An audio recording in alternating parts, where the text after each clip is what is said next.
और खाजूवाला से बड़ी खबर आपको बता दें, बड़ी जानकारी खाजूवाला से इस वक्त सामने आ रही है। स्कूल की बदहाल तस्वीर सामने आई है। ये बड़ी जानकारी खाजूवाला से इस वक्त आपको बता रही हैं। राजकीय प्राथमिक विद्यालय में बरसात के बाद पानी भरा है।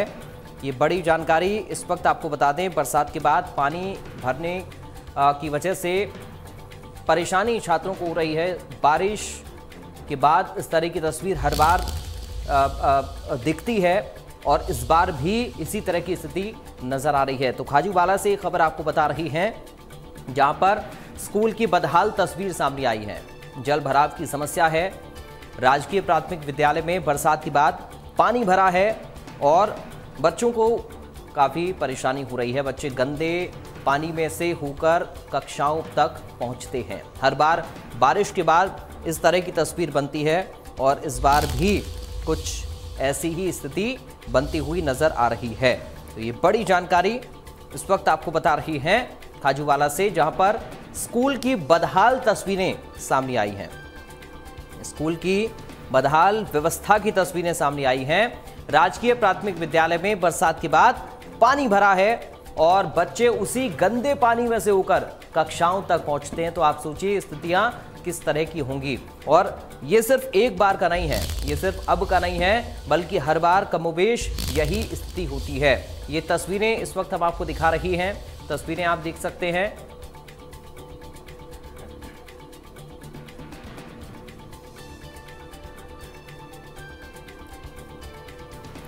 खाजूवाला से सुरेंद्र मांडा इस वक्त हमारे साथ जुड़ गए हैं, हमारे संवाददाता। सुरेंद्र, क्या जानकारी मिल रही है इस पूरी खबर को लेकर? बताया जा रहा है कि स्कूल की जो हालत है वो बेहद ख़राब है, जल भराव होता है, यहाँ पर छात्र छात्राओं को खासी परेशानी होती है स्कूल पहुंचने में। जी देखिए, जिस प्रकार से खाजूवाला उपखंड क्षेत्र की 24 बीडी स्थित राजकीय प्राथमिक विद्यालय की बदहाल स्थिति है, वो एक बार फिर देखने को सामने आई है। हाल ही में हुई बारिश के बाद स्कूल परिसर जलमग्न हो गया और जिससे बच्चों को गंदे पानी से होकर कक्षाओं तक पहुंचना पड़ रहा है। सोशल मीडिया पर फोटो वायरल हुई। ग्रामीणों के द्वारा शिक्षा विभाग के अधिकारियों और प्रशासन को अवगत करवाया गया, लेकिन आज तक इसका कोई समाधान नहीं हुआ। जिस प्रकार से विद्यालय भवन जर्जर अवस्था में है, छत से लगातार पानी टपकता है, चारों ओर गंदगी का अंबार है, तो बच्चों को ऐसे अस्वस्थ और असुरक्षित माहौल में शिक्षा प्राप्त करनी पड़ रही है। शौचालय भी यहाँ पर टूटे हुए हैं, अत्यंत गंदगी पड़ी जैसे हालात है और लगातार बीमारियों का खतरा है वो मंडराता रहता है। मिड डे मील योजना है कि गुणवत्ता पर भी सवाल खड़े होते हैं। विद्यालय के रसोई घर है, उसमें गंदगी भरी हुई है और वहाँ की बारिश का पानी घुस जाता है। ऐसे में ग्रामीणों ने बताया कि वे कई बार शिक्षा विभाग प्रशासन को इसके बारे में अवगत करवाया, लेकिन आज तक इसकी सुनवाई करने वाला कोई नहीं पहुंचा। ऐसे में स्थानीय लोगों का कहना है कि यदि किसी दिन कोई अनहोनी घटती है तो उसकी जिम्मेवार कौन होगा। करोड़ों रुपए शिक्षा पर खर्च किए जाते हैं, लेकिन मगर जो जमीनी हकीकत है वो कुछ और ही जा कर रही है। जिस प्रकार से इंडिया न्यूज स्कूल जो ये दृश्य दिखा रहा है स्कूल की बिल्डिंग का, और बाहर के जो भवन है उसके चारों ओर बारिश का पानी इकट्ठा हो रखा है। ऐसे में बड़ा सवाल खड़ा होता है कि बच्चों की जिंदगी से यूं कब तक खिलवाड़ होता रहेगा और ये प्रशासनिक अमला और शिक्षा विभाग है, ये कभी अपनी जिम्मेवारी लेंगे। लेकिन सुरेंद्र, सवाल ये कि अगर हर बार की ये स्थिति है तो इसका स्थायी समाधान क्यों नहीं? ये तो जिम्मेदारों को बताना चाहिए और जो लोग जिम्मेदार इसके लिए हैं, क्यों ना उन पर फिर एक्शन हो अगर वो अपनी जिम्मेदारी को नहीं समझ रहे हैं। जी बिल्कुल, आपने सही कहा कि अधिकारी जिम्मेवारी को समझनी चाहिए। इसका ही उदाहरण आज एक सामने आया, क्योंकि एक दर्दनाक हादसा आज प्रदेश में हुआ, कई बच्चों की जान गई।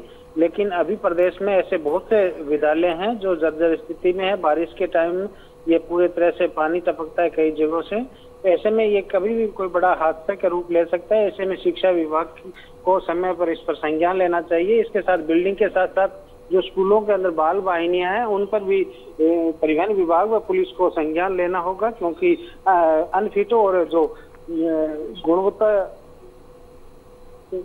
बिना गुणवत्ता की जो बाल वाहिनियां हैं वो बच्चों को लेकर परिवहन करती देखी जा सकती है।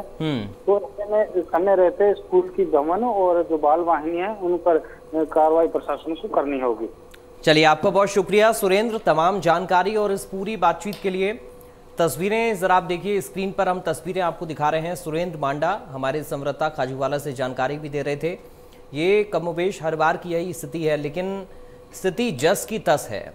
पानी भरता है, बच्चे परेशान होते हैं, पढ़ाई में बाधा आती है, लेकिन जिम्मेदार आंखें मूंदे रहते हैं। और अगर वो आंखें खोले बैठे भी हैं तो फिर समस्या जस की तस क्यों बनी हुई है, ये भी सवाल है। क्यों जिम्मेदारों की जिम्मेदारी को तय नहीं किया जा रहा है, ये अपने आप में बड़ा सवाल है। कब तक ऐसे चलता रहेगा?